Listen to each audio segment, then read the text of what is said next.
Hello there, my name is Rai, and this is a video series on how to make a Divinity custom campaign, or at least how I made a Divinity custom campaign, hopefully with tips that can help other people as well.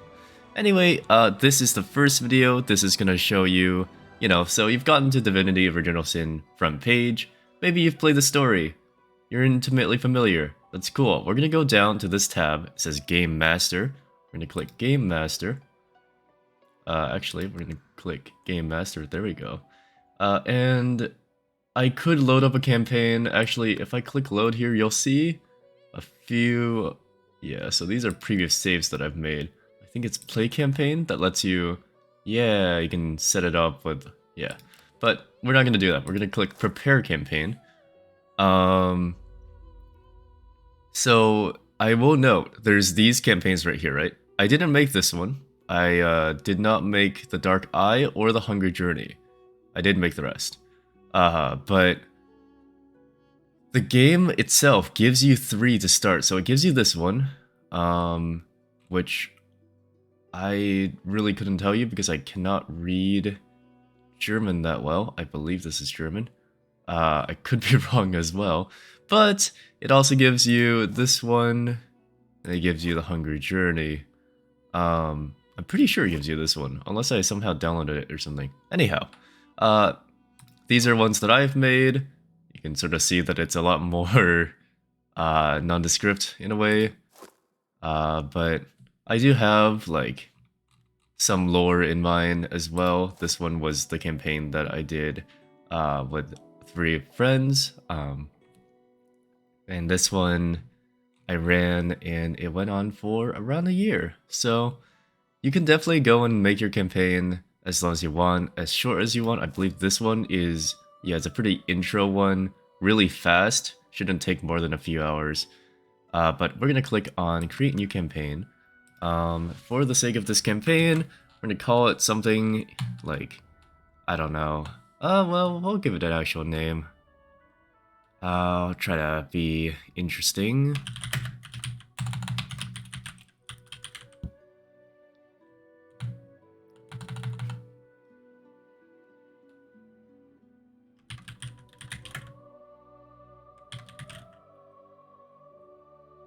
Something like that. Try to make it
Alright, so tried to make this as like succinct as possible, but thought of some stuff on the spot. So here we have legends foretold of an ancient weapon's resting place within the cursed ashen woods, where none dare to cross, a place filled with bones and torn sinew from the bodies of the unlucky few who ventured close to its location. It is said that when you get close, you'll hear an absolutely wretched cacophony of screams, and there, inlaid within a large yet withered oak tree, is a golden wand. Here, I'll add one more. It is said that the golden wand, that this wand has the ability to grant any wish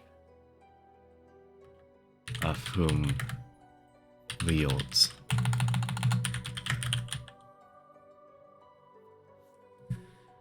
Yeah, that'll work.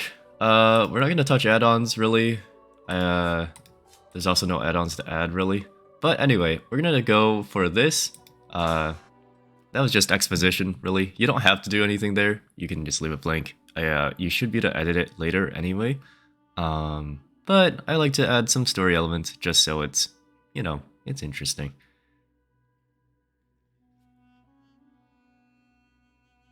And when I do upload this to YouTube, I'll try to put up like chapters, you know, and separate the things so you can actually see where I'm talking about certain things if you already are aware or accustomed to some things. All right. First things first, the map. This is the map that the player sees and the map that you see. But you see the map here, and then let me see here what I'm talking about. I think it's specifically when you edit things. Basically, anything you edit on this map, like if you create a new pin, but this only works if you actually have the campaign set up. You'll have to like publish it somewhere up here. I don't remember exactly. But when you run the campaign, you have to publish your changes before your player can see them. But for the sake of, I think I've got too many things with this specific map, where I'm going to change the map image. They give you a couple presets, so we're going to choose this one to do. And we'll do a good old starting location off in the corner here. You always start the journey in the weirdest location, don't you? So anyway, we're going to right click, and you can change the map image, but you can create a new pin or create new text. We are going to click create new pin. Creates this little yellow thing with a marker.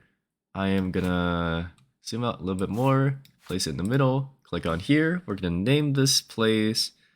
We'll just keep it simple. We'll name this the, and I try to make this off the top of my head the best I can, so.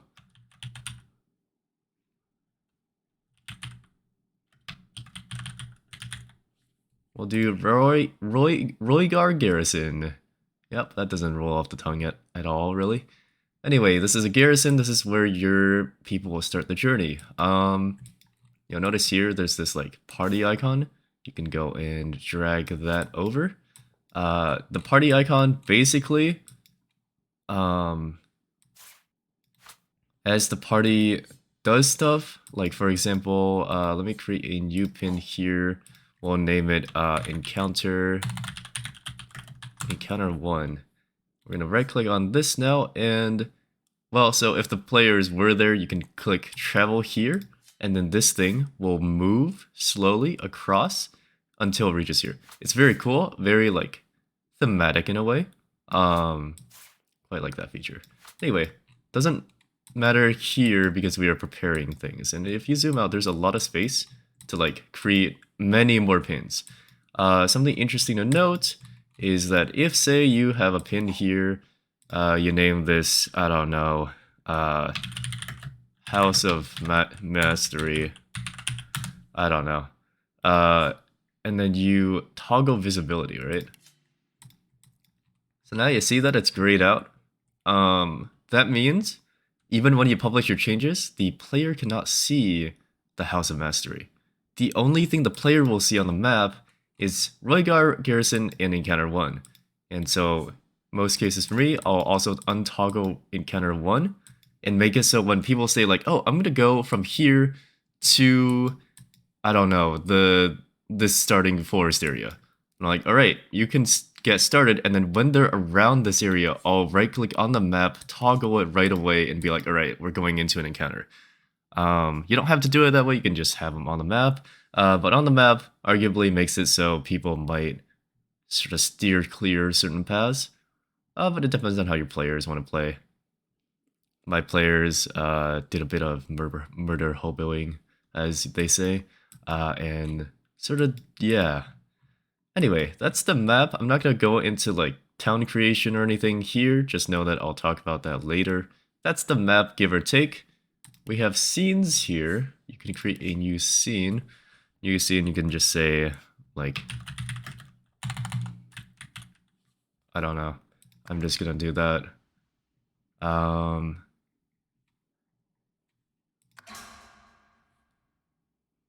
So scenes are they're levels. You can right click on something and bind a certain level to it, then you can select like a scene like this. But again, not part of the creation we're going to go into right now. This thing is to create folders for it. If you have multiple maps, you can also import your own maps. If you add map and then right click on it, change map image, and then click browse, you can go into your own library, find an image there, put it in, have that there. These two buttons are not available, so we're not gonna care too much about it. I believe this is just to remove folders, and then this one is to edit, but it's fine. You can also edit the name of the map from here. You can just do like, I don't know,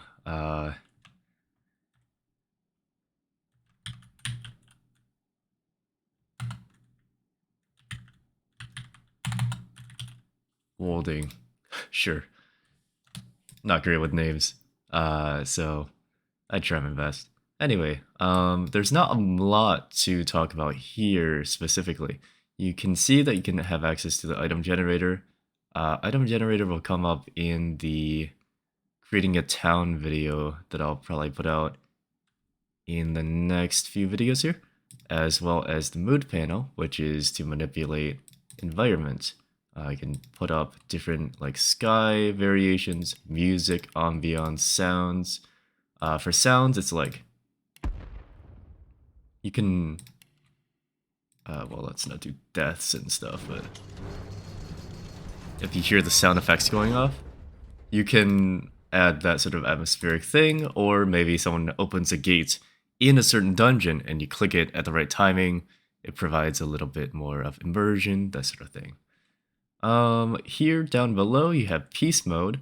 Peace mode, if you click it off, peace mode is deactivated. What peace mode does is if you're in a village or in an encounter, any scene where you have someone set as the enemy tag, and that'll come up later, I swear, toggling peace mode off will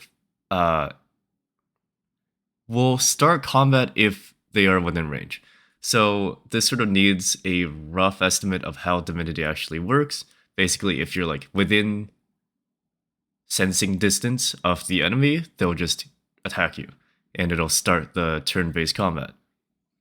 But with Feast Mode activated, even if they are enemies, they will just walk around, and you can do your little bit of roleplay, you know, you see them, you can approach them, talk to them, but in Peace Mode as well, any damage dealt to the monsters is healed, so, or rather, I guess, it doesn't stick. None of the stuff you do terribly sticks until you toggle it off. So if your characters waste some spells or do some source stuff, I would probably give them a bit more source to bring it all back. We will talk about these things later as well, but just to talk about them, this is the Encounters tab. You can't show it right now because we don't have a scene set up. This is the Creatures and Items list. This provides the GM with the ability to create NPCs, create creatures, create like animals, and also it brings out a huge amount of like item presets. So like, items that populate a level, also armor, weapons, gear, apothecary stuff, like herbs and potions. Basically everything that you can play or access in base Divinity is, for the most part, in here. This thing is the Surface Painter brush. If you click it, which we can't, but if you do, it'll open a menu that will allow you to basically paint surfaces.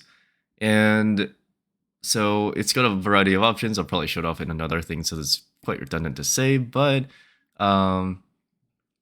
any sort of surface you'd encounter in the game, so like fire, water, oil, off the top of my head, but then also like cursed fire, cursed oil, cursed water, purified water, blood, cursed blood, all that stuff. And then most of all, you can paint source on the ground. So if your players, or well, if you're being generous and you want to give your players source like off the top of the bat, then yeah, go ahead and do that. You can control the size of the brush as well, and then just paint it around the area, and that'll do that. This thing over here is the make roll menu.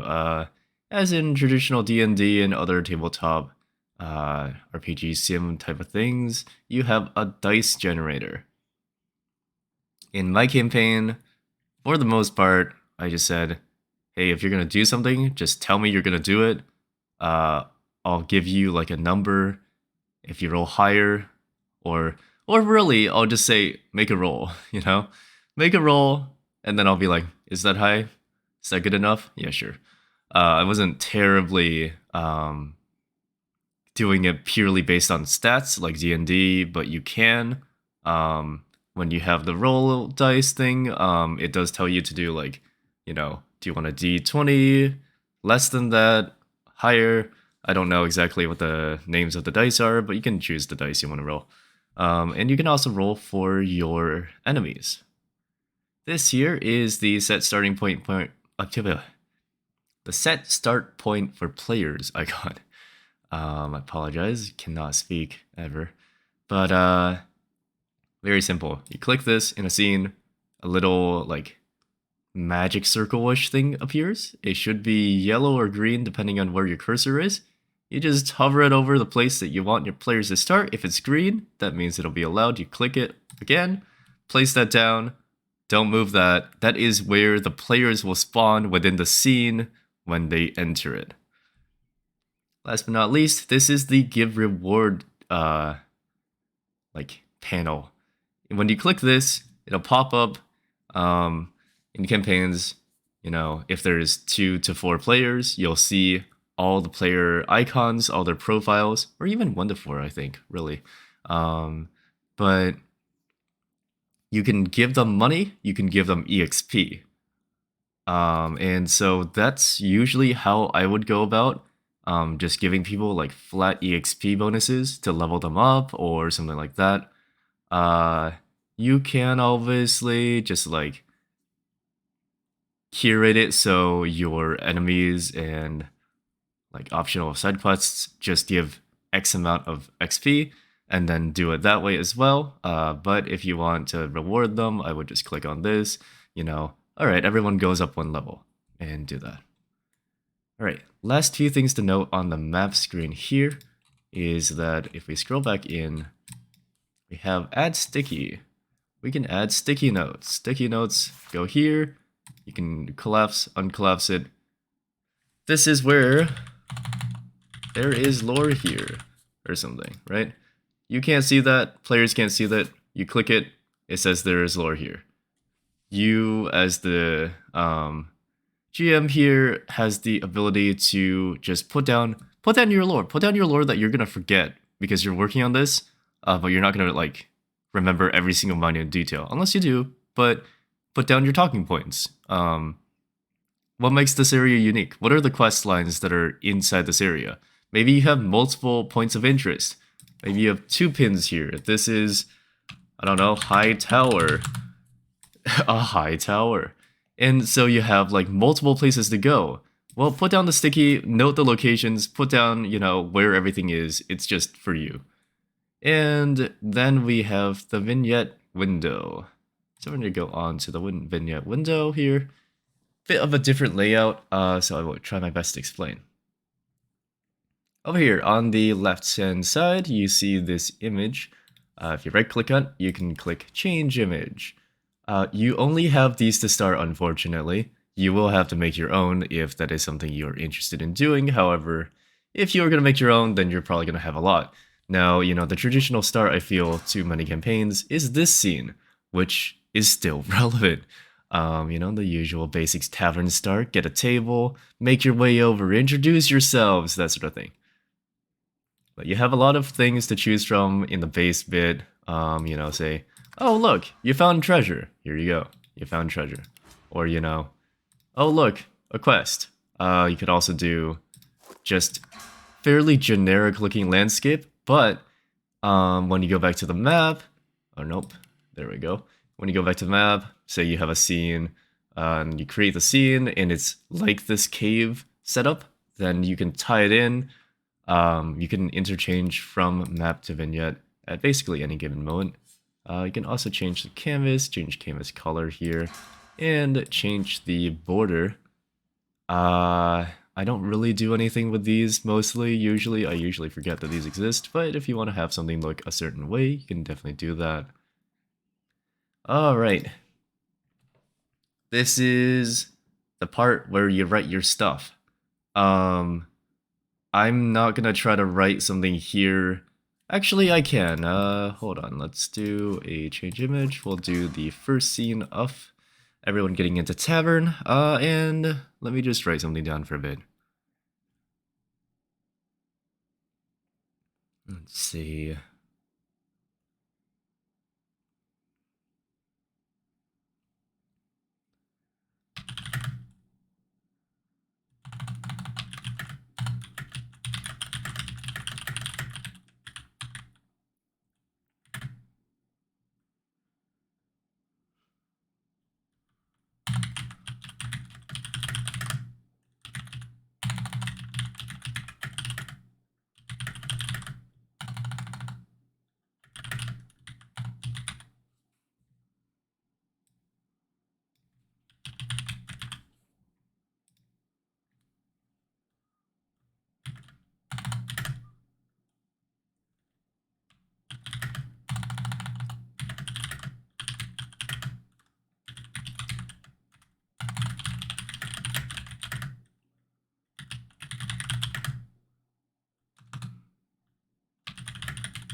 Alright, that should be enough. Trying my best not to just write a full story. This is not proofread for the most part either. But, you know, you've got a little scenario. You approach the door to the tavern, wrestling with the doorknob to get it open, raise the hinges creaking with every movement. Once inside the establishment, you note the lack of activity almost immediately. Although the outer town is fairly populated, the inside of this tavern is strangely barren. You scan the bar for any faces to speak to, and finally, briefly, lock eyes with a messily dressed bartender who, once noticing you, immediately drops his gaze and resumes polishing an already clean-looking cup. So we've got the setup here, and now we have options. Click this, make an option. So first option would be, speak to the bartender. Second option, sit down at the nearest table. And the third option that I like to give players is just called leave. A pity we can't kick this into play mode here, but if you did, the players would have the ability to vote on these options here. If there are 4 players, they can place their votes. If there's a tie, then you can resolve it with dice. But basically, players get to choose which thing they want to do. If there's a majority vote, that thing gets selected. And if you want to tell your full story through these vignettes, you can then create another vignette, change the image to the same one, and then just continue the story from this one. But hopefully that is a decent idea of how to use just the base bit of our tools here. We also have these inventories here that I didn't quite touch upon. This is the game menu. You already know what that is though. And then this one here, mini map. You can't really see it though. We're not in a scene for it. And the rest of them are the Game Master's Journal and the Game Master Inventory. Game Master Inventory you can fill with a collection of items that you can create. And the Game Master Journal, treat it as a journal. It's basically you add a category, you add chapters. You can write down all of your lore here.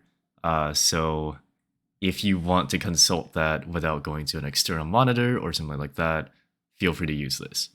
But that is give or take the rundown. Hopefully that was a little bit informative and a little bit insightful.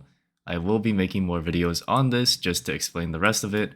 But thank you for watching. If you enjoyed, please give me your, I don't know, comments or something. Consider liking the video, so I'll go and make more, but I'll probably go make more anyway. Anyhow, thank you for watching again, and have a good one.